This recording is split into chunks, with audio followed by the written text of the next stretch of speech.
Can you explain us the role of new media, social media, in the presidential election? Yeah.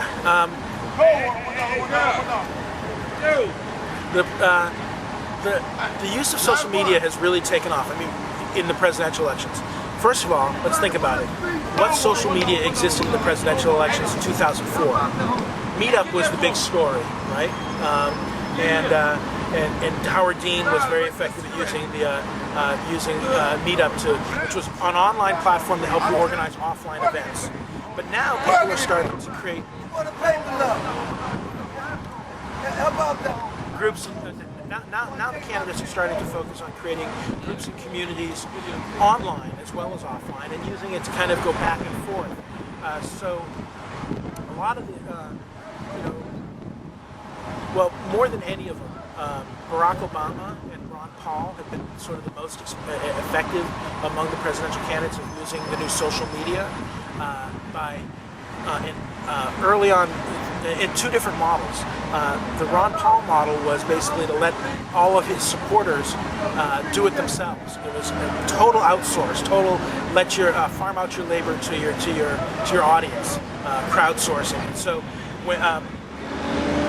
rather than build his own social network, they started to gather on Facebook and MySpace and other online social websites themselves. And it got to the point where if anybody wrote a blog post about Ron Paul, his supporters were out there searching Technorati and searching Google to find anything written about Ron Paul, and they would go to those websites, those blogs, and post comments in response, either praising the comments or repudiating them if they disagreed with them. So there was this total, really social web outsource of the whole process for his. Obama does some of that, but they've also got a very concerted and centrally driven strategy. They have myBarackObama.com, which is his own social network, which has 700,000 or 800,000 people on it, and this is a great way to use social network tools to create a very large network of organizers and volunteers for the campaign.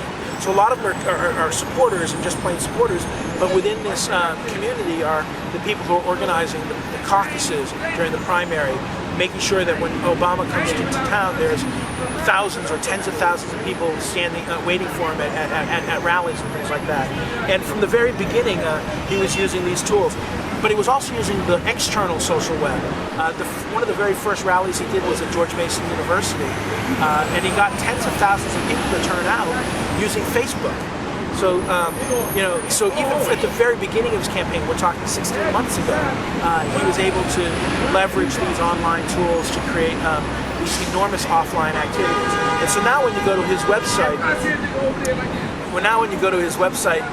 in the lower right-hand corner of the homepage, there's a list of about, it basically says Obama everywhere. And it's like YouTube and Facebook and MySpace and Black Planet and Migente and social networks for all different demographics, social media sharing sites for all different types of content, Eventful. And he has set up outposts on all of these different environments where you can go and connect with the campaign without having to be part of the website and do it elsewhere.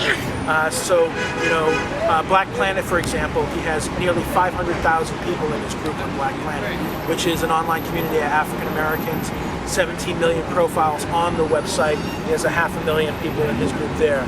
On MySpace, he has like 800,000 people. On Facebook, he has like 700,000. I mean, the numbers are huge, and basically he's adopted this basic premise that the days of being able to bring people into your website and onto your email list as your only means of connecting with people are over. And you now need to go reach people where they are, fish where the fish are. And the reality is that, there are, of the 100 million people on Facebook, 40 million of them live in the United States, and 22 million of them can be accessed through the ad platform, targeted with the ad platform on Facebook.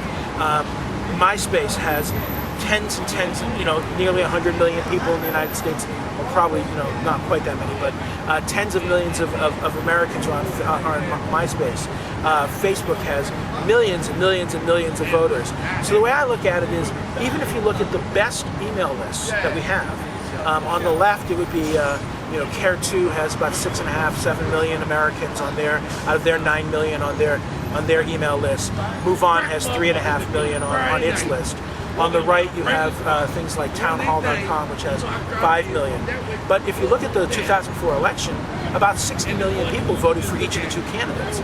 So even if you go to the best, CARE2 with about 6 million or so people on their list, that's only 10%. And they're a progressive list. That's only 10% of the people who voted in a progressive manner in the 2004 election, let alone those who didn't vote. So, if you want to leave 95% of your audience on the table and only focus on building your list and your website, go right ahead. But I think if you really want to reach out to everybody and to get your message out in a very mass way, you have to go where they are, because you can't assume they're going to come to where you are.